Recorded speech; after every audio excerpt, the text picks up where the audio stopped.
Picture this. It's a Tuesday night. She's lying next to you in bed, and the room feels completely full of everything that's missing. You used to talk about everything in that bed. Now you're both just there, two people sharing a mattress, a blanket, and a silence so loud she can hear herself wondering, did he already go? Is he still in here with me? Or am I already alone? That thought, that exact thought. It's been running through her for weeks. And bro, it's the moment everything quietly changes inside of her. Most men think the moment a woman checks out is some big dramatic explosion, a screaming match, a slammed door. But the real truth is darker and quieter than that. The moment she realizes you've moved on isn't loud. It's you scrolling past her story without a word. It's your hand going right past her back to grab your phone. It's the way you answer, I'm fine, without ever looking up. And when that moment lands, when she finally knows, something inside her stops reaching. That's what we're going to talk about today. What actually happens inside her mind and her body in that exact instant. Because once you understand it, you'll never accidentally cause it again. Let's get into it. Here's what most men never realize. You think moving on is something you do out loud, like announcing you're done, like pulling away visibly.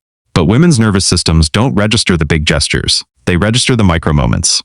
The 1,000 tiny absences that pile up so quietly she doesn't even notice until one day she does.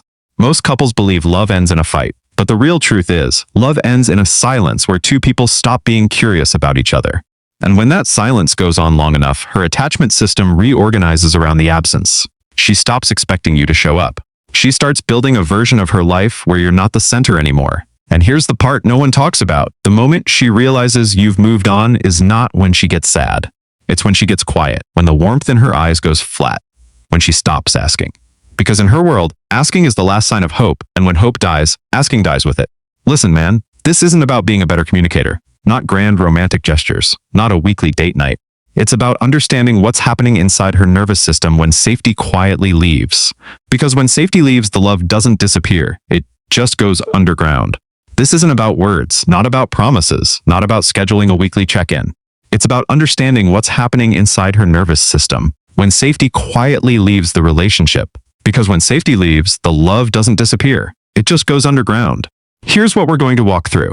The 7 exact psychological shifts that happen inside her in that moment, and what each one means for whether she's recoverable or whether you've already crossed the line.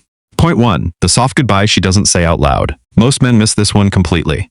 They think the moment she knows is when she confronts you, when she finally asks, are you even still in this? But here's what actually happens. She gives you a quiet test, and when you fail it, she doesn't argue.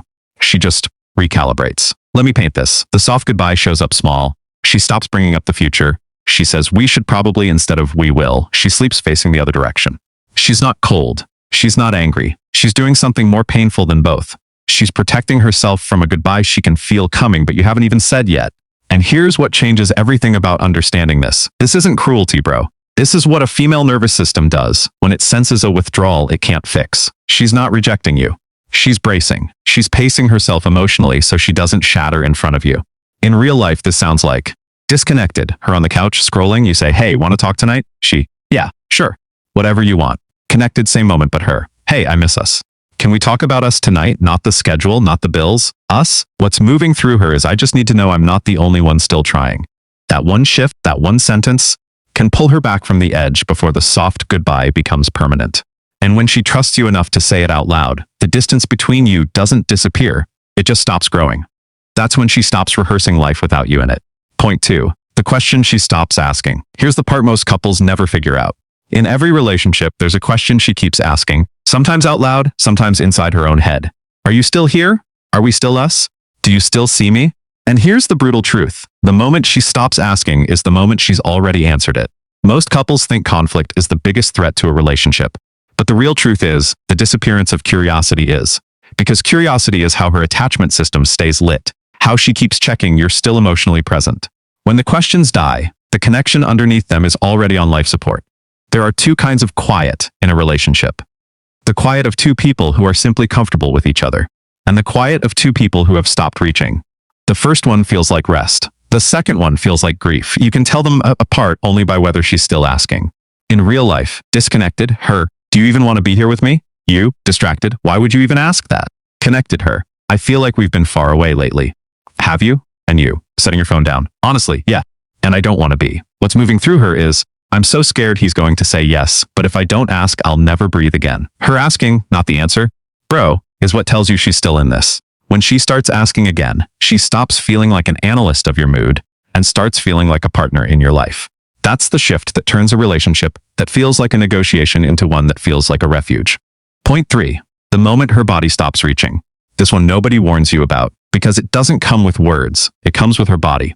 The moment her body stops reaching for you, you have crossed from a rough patch into the territory she cannot easily come back from. Most men think emotional distance is about big conversations and unspoken resentments. But the real truth is, women live in their bodies first. Their nervous system reads disconnection long before their mind ever names it. A shoulder that used to lean into yours on the couch now sits upright. A hand that used to find your thigh under the dinner table now stays wrapped around her own coffee mug. These aren't accidents. They are physiological withdrawals. And here's what nobody explains. She's not doing this because she's mad at you. She's doing it because her body has decided that touching you hurts more than not touching you. For her, touch is nervous system regulation. It's how she co-regulates her emotions with yours. And when that stops, she's emotionally alone inside the relationship. Your nervous system in a conflict is like a smoke detector. It cannot tell the difference between your partner pulling away and actual emotional danger, so it sounds the alarm regardless. Disconnected, she's on the couch, you sit next to her, and she shifts almost imperceptibly an inch toward the armrest. Connected, you sit down closer, not touching her, just closer. And her exhale changes. What's moving through her is, he's not demanding anything from me, he's just here. And I forgot how safe it feels to just have him near. That tiny physical shift, your presence without pressure, is the most powerful thing a man can offer a woman whose body has started to withdraw. And when her body starts leaning in again, even slightly, the walls between you start to come down without either of you having to say a single word about it. Point 4. The look that used to mean everything goes flat. You know this look, you just don't always notice when it changes. The way she used to look at you across a crowded room, like she was the only one who could see you, that look has a half-life, and the moment it dims, hope inside her dims with it. Most couples mistake the flattening of her gaze for the end of her attraction. But the real truth is, it's the end of her belief that you still want her. Because for her, that look was her quiet way of saying, I see you, and I'm choosing you again, right now. When she stops offering it, she's not done with you. She's done with being unseen by you. This is where it gets really interesting. There's a difference between a woman looking away from you and a woman looking through you. Looking away is distance. Looking through you is what happens when she stopped believing her gaze can reach you. Intimacy isn't built in the big moments. It's built in the 30-second ones, when you choose to look up. Disconnected, you say something genuine, something that would have lit her up, and she nods, just nods. Connected, you say something genuine, you look her in the eyes when you say it, you hold the gaze one extra second, and she blinks, breathes, and something softens. What's moving through her is, he actually saw me. I don't think I realized how starved I was for that. That pause, that held glance pours water on a part of her you didn't even know was dry. And when her gaze finds you across a room again, she stops feeling like she's living with a stranger and starts feeling like she's sleeping next to her person again. Point 5, she stops imagining you in her future. This is where it gets really interesting, man. This is the silent detonator. The single most predictive sign that she's accepted you've moved on.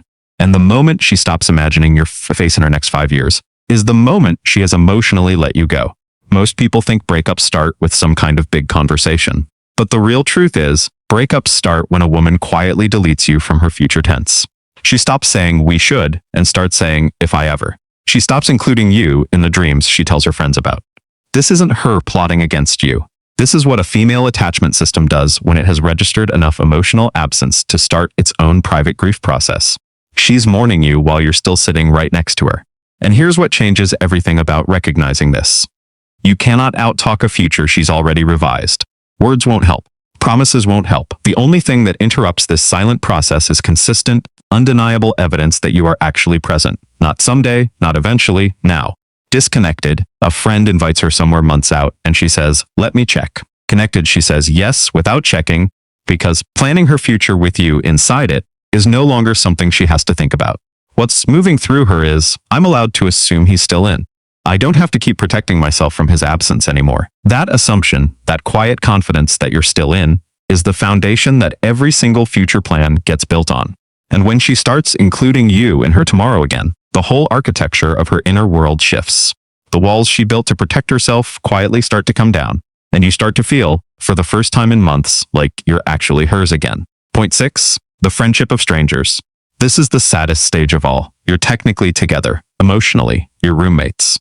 Two people who coordinate logistics, share a dog, swap weekend plans, but who have lost all sense of each other as intimate people. Most men completely misunderstand what they're looking at inside this stage. Most couples assume that staying together means staying close.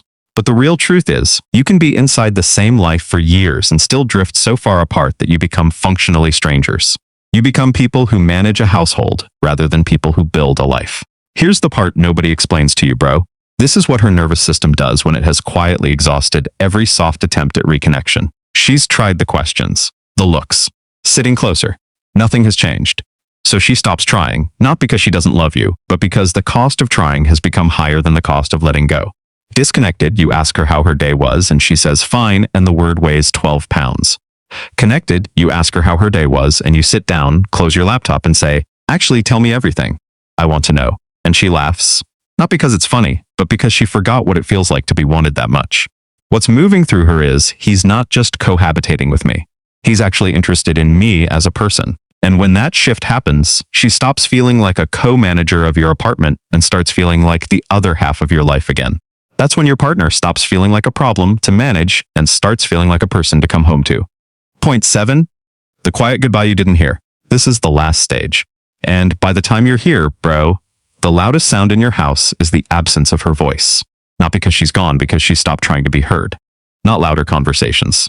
Not more compromising. Not a spontaneous getaway. The final stage isn't about any of those.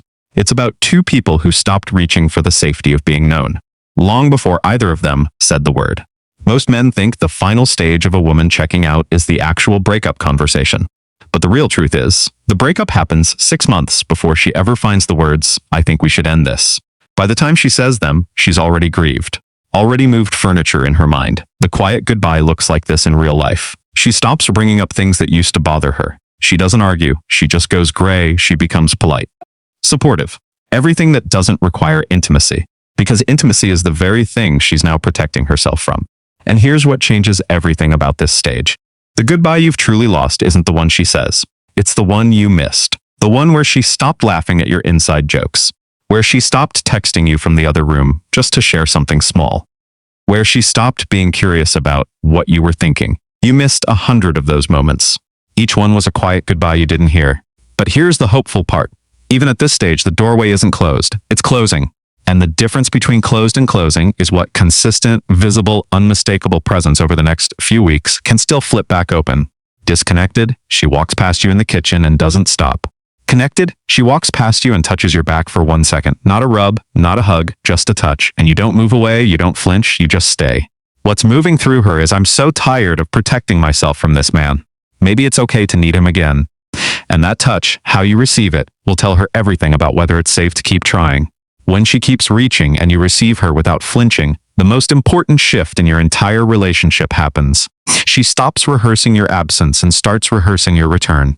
And a relationship that felt like a negotiation quietly turns into a refuge again. So here's where we land. This isn't a checklist of 7 things to fix her. It's an invitation to show up differently,